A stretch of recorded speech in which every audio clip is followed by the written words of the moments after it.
오늘 2023년도 모든 것이 하나님의 은혜였음을 고백하며 감사하고 또한 새해를 믿음으로 기대하며 오늘 송구영 신예배에 나오신 여러분들을 주의 이름으로 환영하며 축복합니다.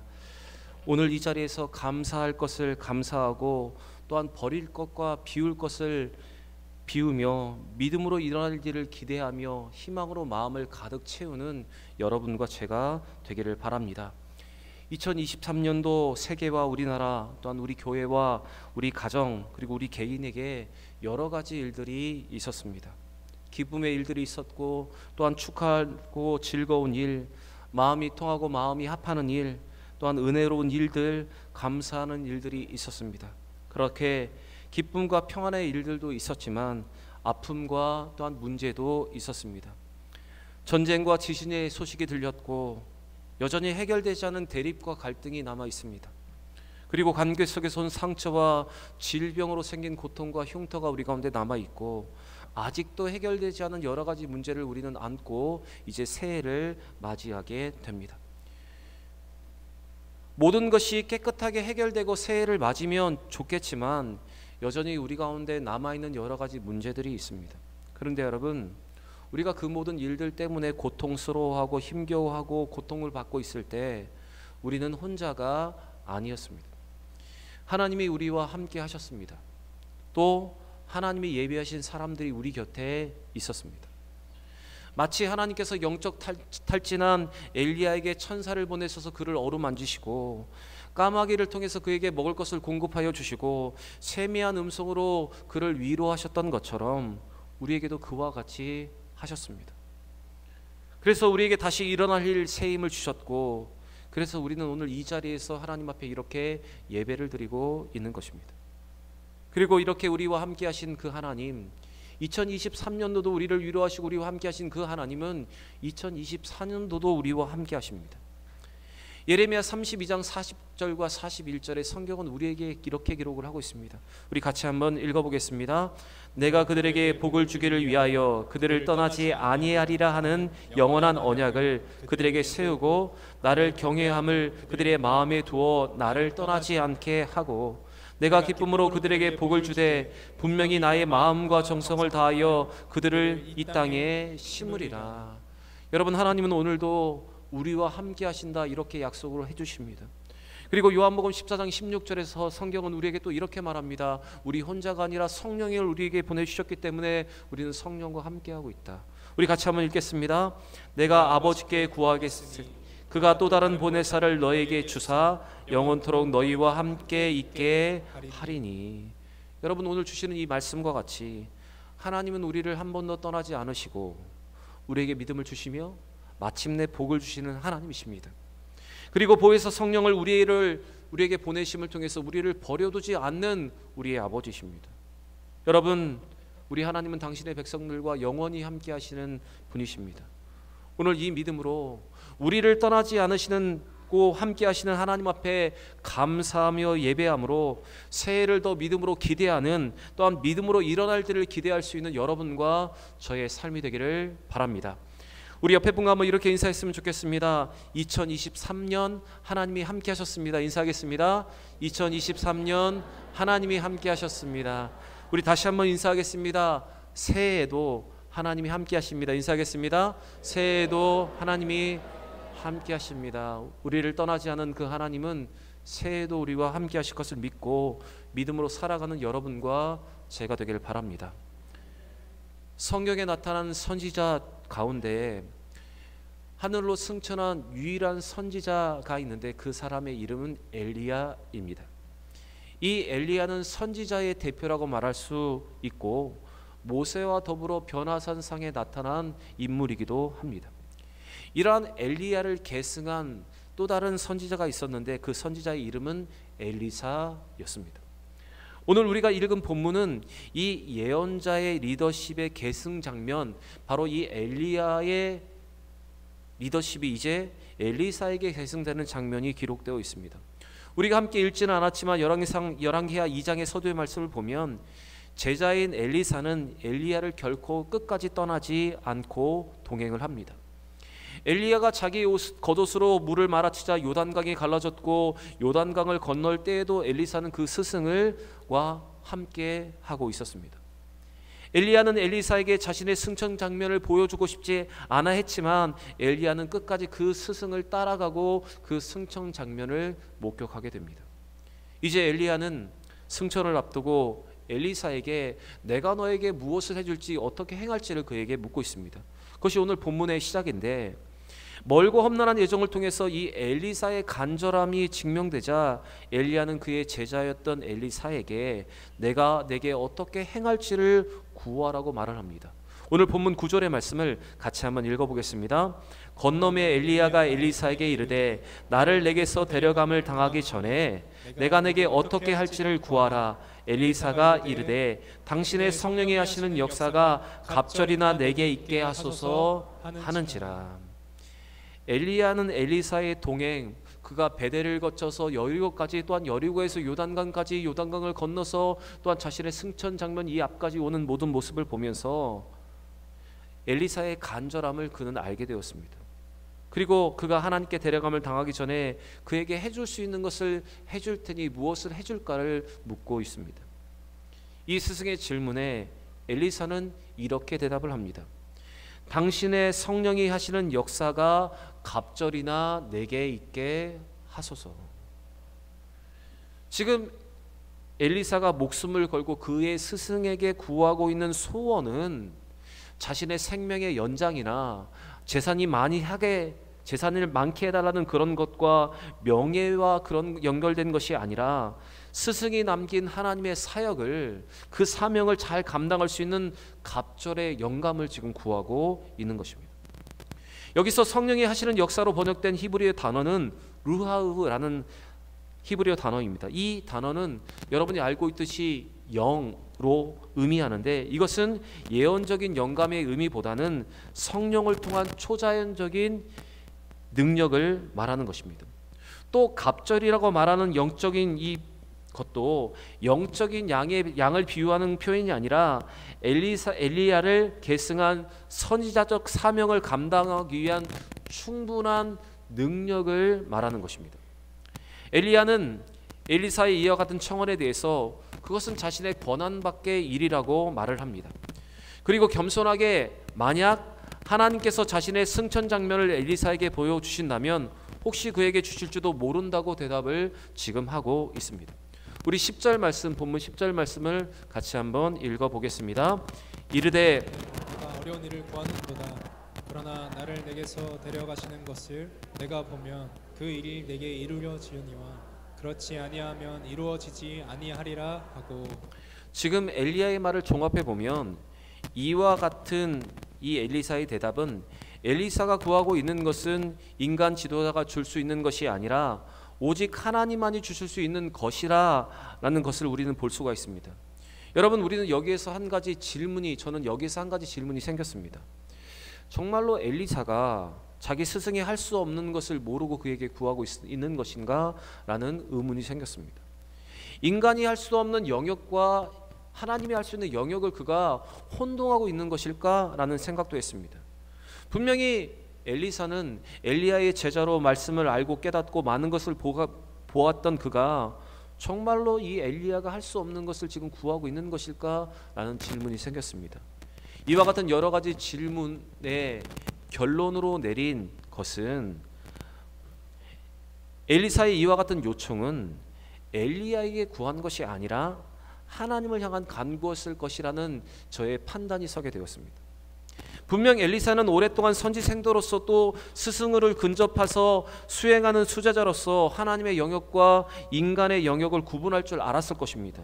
그렇기 때문에 비록 그가 소원을 지금 엘리야에게 말하고 있긴 하지만 이것은 하나님을 향한 그의 소원이고 하나님을 향한 간구였다는 사실을 우리는 볼 수가 있습니다. 요한복음의 말씀을 보시면 예수님께서는 그 사랑하는 제자들에게 이렇게 말씀하시고 이렇게 확신을 그들에게 심어주셨습니다. 우리 요한복음 14장 12절의 말씀 같이 한번 읽어보겠습니다. 내가 진실로 진실로 너에게 이르노니 나를 믿는 자는 내가 하는 일을 그도 할 것이요 또한 그보다 큰 일도 하리니 이는 내가 아버지께로 감이라. 여러분, 오늘 성경은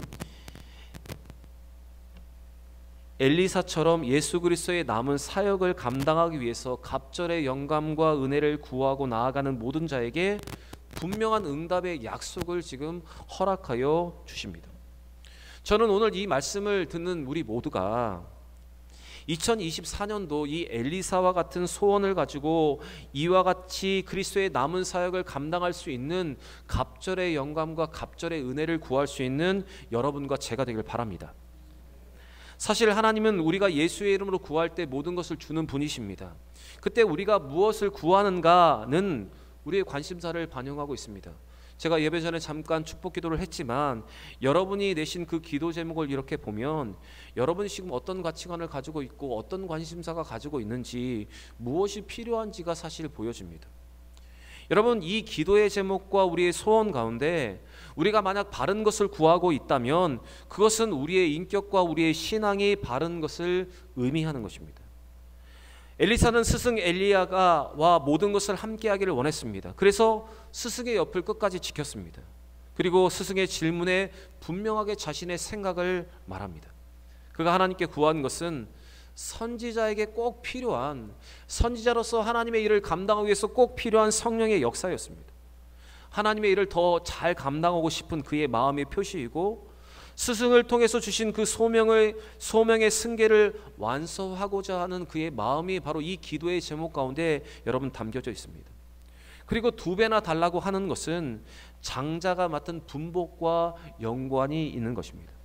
여러분, 엘리사는 자기 스스로의 유익과 자기의 안위를 위해서 지금 구하고 있는 것이 아니라 나를 통해서 하나님이 하시고자 하는 일을 감당하기 위해서 필요한 것, 하나님의 나라와 그의 영광을 위해서 내가 할 것이 무엇인지를 알고 있었기 때문에 그는 지금 이것을 구하고 있는 것입니다.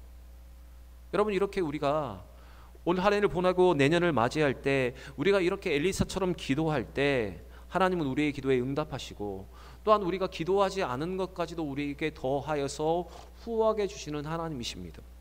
그래서 마태복음 6장 33절, 우리가 너무나 잘 알고 있는 말씀이지만 이 말씀에 분명한 진리가 담겨져 있습니다. 우리 같이 한번 읽어보겠습니다. 그런즉 너희는 먼저 그의 나라와 그의 의를 구하라. 그리하면 이 모든 것을 너희에게 더하시리라. 먼저 그의 나라와 그의 의를 구하는 기도, 그를 위해서 성령의 갑절의 능력을 구하는 기도가 우리 가운데 있다면 하나님은 이 모든 것을 이루실 뿐만 아니라 우리가 기도하지 않은 것도 우리에게 후하게 주시는 하나님이십니다. 여러분, 엘리사처럼 나의 이익과 나의 을 위해서 갑절의 영광과 은혜를 구하는 것이 아니라 하나님의 나라와 그의 의를 위해서 하나님이 나에게 맡겨주신 그 사명을 잘 감당하도록 이렇게 기도하며 그것을 구할 수 있는 여러분과 저의 삶이 되기를 원합니다. 그래서 우리가 구하지 않은 것도 더하고 후하여 주시는 그 하나님의 은혜를 풍성히 누리는 우리 모든 대영의 2024년도 새해의 삶이 되기를 바랍니다. 엘리야가 엘리사와 대화를 나누고 있을 때 갑자기 불말들이 이끄는 불수레가 내려와 그들 사이를 갈라 놓았습니다. 그리고는 회오리 바람이 엘리야를 휘감아 하늘로 올라가 더 이상 엘리야를 볼 수가 없었습니다. 그것이 11절의 말씀인데 우리 11절 말씀도 같이 한번 읽어보겠습니다. 두 사람이 길을 가며 말하더니 불수레와 불말들이 두 사람을 갈라놓고 엘리야가 회오리 바람으로 하늘로 올라가더라. 엘리사는 엘리야의 승천을 목격을 합니다. 엘리야가 회오리 바람을 타고 하늘로 올라가는 모습을 보았습니다. 그는 하늘로 올라가는 스승을 보면서 그는 이렇게 말합니다. 내 아버지여, 내 아버지여, 이스라엘의 병거와 마병이요. 그것이 12절의 기록인데 제가 한번 읽어보겠습니다. 엘리사가 보고 소리 지르되 내 아버지여, 내 아버지여, 이스라엘 병거와 그 마병이여 하더니 다시 보이지 아니하는지라. 이에 엘리사가 자기의 옷을 잡아 둘로 찢고. 12절에서 엘리사가 이렇게 외친 것은 엘리야를 떠나보내는 그 안타까운 마음을 표현한 것입니다. 그리고 옷을 둘로 찢었다는 것은 우리가 성경에서 보듯이 옷을 찢는 것은 극심한 고통을 뜻하는 것이기 때문에 이 엘리야가 승천하고 그 스승을 보지 못하는 그의 마음이 바로 여기에 묻어 있습니다. 이렇게 엘리야의 승천을 목격한 엘리사 앞에 남은 것은 그의 스승의 겉옷뿐이었습니다. 여기서 엘리야의 겉옷은 선지자직을 상징하는 것입니다. 열왕기상 19장 19절의 말씀을 보시면 엘리야가 엘리사를 처음 만나 자기의 모든 것을 승계하려 할 때 그는 자기의 겉옷을 벗어서 엘리사에게 던진 모습이 기록되어 있습니다. 바로 이것은 그에게 사명을 맡기기 위한 상징적인 행위였습니다. 엘리사는 이제 자기 스승이 남겨둔 그 겉옷을 가지고 다시 요단강을 건너가기 위해서 스승이 하였던 것처럼 똑같이 하고 있습니다. 그 겉옷을 말아서 물을 내리치며 이렇게 외칩니다. 엘리야의 하나님은 어디에 계시니까? 그러자 하나님이 엘리야 때와 마찬가지로 요단 강물이 갈라지게 되었고 엘리사는 마른 땅으로 그 요단 강을 건널 수 있게 되었습니다. 마지막으로 우리 13절의 말씀을 같이 한번 읽어보겠습니다. 엘리야의 몸에서 떨어진 그 겉옷을 가지고 물을 치며 이르되 엘리야의 하나님 여호와는 어디 계시나이까 하고 그도 물을 치매 물이 이리저리 갈라지고 엘리사가 건너니라. 여러분, 지금 하나님은 이 엘리사의 소원을 들어주셨습니다. 그의 간구가 응답된 것입니다. 여호와 하나님은 사실 멀리 계시지 않고 사명자인 그의 곁에 계셨고 그가 했던 모든 기도, 엘리야에게 했던 그 모든 것을 들으셨습니다. 다시 말씀드리면 바로 엘리야의 하나님이 바로 이 엘리사의 하나님이 되셨던 것입니다. 여러분, 우리 하나님은 오늘 이 말씀같이 우리에게 멀리 계신 분이 아닙니다. 우리는 하나님이 하늘에 계시고 우리와 함께 계시지 않기 때문에 그 멀리 계신 분으로 생각할 때가 있는데, 우리 하나님은 멀리 계시지 않고 우리가 하는 모든 말과 우리의 모든 간구, 우리가끼리 나누는 모든 속에서 믿음의 언어까지도 캐치하셔서 그 모든 것을 응답하시는 하나님이십니다. 우리가 믿음으로 구한다면, 우리가 믿음으로 선포한다면 그 모든 것도 듣고 응답하시는 분이 우리 아버지십니다. 그래서 우리는 그 하나님을 믿고 오늘 이 엘리사처럼 갑절의 영감과 갑절의 은혜를 구하며 우리는 2024년도를 믿음으로 맞이해야 합니다. 눈을 들어서 믿음의 주를 바라보고 믿음의 안목을 열어서 믿음으로 모든 것을 바라보고 하나님께서 행하실 것을 믿음으로 구하며 여러분 능력받는 한 해, 올해 누린 은혜보다 더 갑절의 은혜와 갑절의 능력을 누리는 여러분과 제가 되기를 원합니다. 여러분, 큰 그릇을 준비한 자들에게 하나님 은혜를 부어주시고 큰 것을 준비하며 하나님께 나아가는 자들에게 하나님 오늘도 능력을 허락하십니다. 아버지 하나님은 우리가 믿음의 눈으로 바라보고 하나님께서 허락하실 것을 믿고 담대히 나아갈 때 우리에게 2024년도 이런 은혜를 주실 줄 믿습니다. 그런데 우리가 여기에서 주의해야 할 것이 한 가지가 있습니다. 여러분, 우리가 갑절의 영광과 갑절의 은혜 그리고 갑절의 성령의 은사를 기도하며 우리가 응답받았다면 그만큼 시련과 그만큼 박해와 그만큼 도전이 우리 가운데 있다는 사실을 우리는 깨달아야 합니다. 우리가 더 은혜 받고 더 성령 충만 받으면 사단의 공격도 2배가 된다는 사실을 여러분 우리는 기억해야 합니다. 우리가 더 큰 일을 감당하고 하나님 우리에게 더 큰 사명을 맡겨주셨다면 여러분 그것에 대한 책임도 여러분 2배가 된다는 사실을 우리는 잊지 않아야 합니다.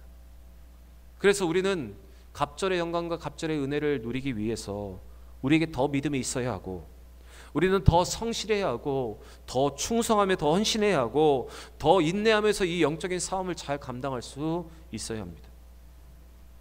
그래서 우리는 하나님께 하나님 우리에게도 2배로 주세요, 하나님 더 많은 것을 주세요, 차고 넘치게 주세요 이렇게 구할 때 여러분 우리가 그만큼의 믿음이 있는지 또한 그만큼 인내하며 살 수 있는지 우리가 하나님의 그 모든 것을 받아서 행할 수 있는 마음가짐이 있는지 그것을 돌아보아야 합니다. 여러분 한번 생각해 보시기 바랍니다. 하나님 어제까지 제가 2리터의 자동차를 끌었는데 2리터의 심장을 가졌는데 이제 4리터짜리 4000cc짜리 엔진을 우리에게 주십시오. 우리가 이렇게 기도한다고 한번 생각해 보시기 바랍니다. 그런데 여러분 2리터의 엔진이 아니라 4리터의 엔진을 우리가 받으면 그 엔진을 무게를 감당할 수 있는 서스펜션이 필요하고 그 엔진의 속도를 감당할 수 있는 조향장치가 필요하며 제동장치가 필요한 것입니다. 100km로 달리던 차가 200km로 달린다면 200km에서 멈출 수 있는 제동장치가 여러분 우리에게 있어야 합니다. 그런데 이 모든 것 하나도 없으면서 그냥 엔진만 2배로 달려주시고 우리가 200km로 달릴 수 있게 해달라고 그것을 구하는 것은 감당할 수 없는 것을 받는 것이고 그렇게 감당하다가 더 큰 시련과 더 큰 시험이 여러분 찾아오게 된다는 사실을 우리는 잊지 않아야 합니다. 사랑하는 여러분, 분명한 것은 하나님은 그렇게 믿음으로 준비된 자들, 믿음이 있는 자들, 감당할 수 있는 자들에게 갑절의 은혜와 갑절의 영감과 갑절의 능력을 주신다는 사실을 우리는 잊지 않아야 합니다. 사랑하는 여러분, 저는 우리 모든 대형의 성도들이 내년에 갑절의 은혜와 갑절의 영감과 갑절의 성령의 역사를 더 받기를 원합니다. 올해 누린 은혜보다 더 배의 은혜와 또한 더 풍성한 은혜를 누리기를 원합니다. 그리고 그 갑절의 은혜와 또한 갑절의 그 성령의 역사를 감당할 수 있는 믿음과 인내, 그리고 이 모든 것을 제어할 수 있는 근신과 겸손 또한 함께 갖추기를 바랍니다. 여러분, 오늘 이 엘리사를 통해서 주시는 이 믿음의 도전과 교훈을 통해서 여러분 믿음으로 2024년도를 기대하며 믿음으로 기도하는 여러분과 제가 되기를 바랍니다. 여러분, 이렇게 기도하여서 갑절의 은혜와 갑절의 축복을 누릴 뿐만 아니라 그것을 감당할 수 있는 믿음과 또한 인내도 소유할 수 있는 여러분과 제가 되기를 원합니다. 사랑하는 대형의 성도 여러분, 우리는 성령의 역사하심이 없이는 아무것도 할 수 없는 존재입니다. 프로그램이 아무리 좋고 재원이 아무리 넘치고 인간의 힘과 능력이 있어도 성령의 역사가 없는 교회, 성령을 의지하지 않는 교회는 생명력을 잃어가게 되어 있습니다. 여러분, 새해 우리의 믿음의 눈을 들어서 엘리사와 같이 여호와의 영을 구하고 갑절의 영감을 구할 수 있는 여러분과 제가 되기를 원하고, 더 성령 충만하여 더 기쁘고 성령 충만하여 더 행복한 교회, 은혜가 넘치는 교회가 되기를 바랍니다. 그리고 여러분의 가정과 여러분의 자녀들에게도 이와 같은 은혜가 넘치는 믿음의 한 해가 되기를 원합니다. 사랑하는 여러분, 잘 되고 있습니다. 이 마음으로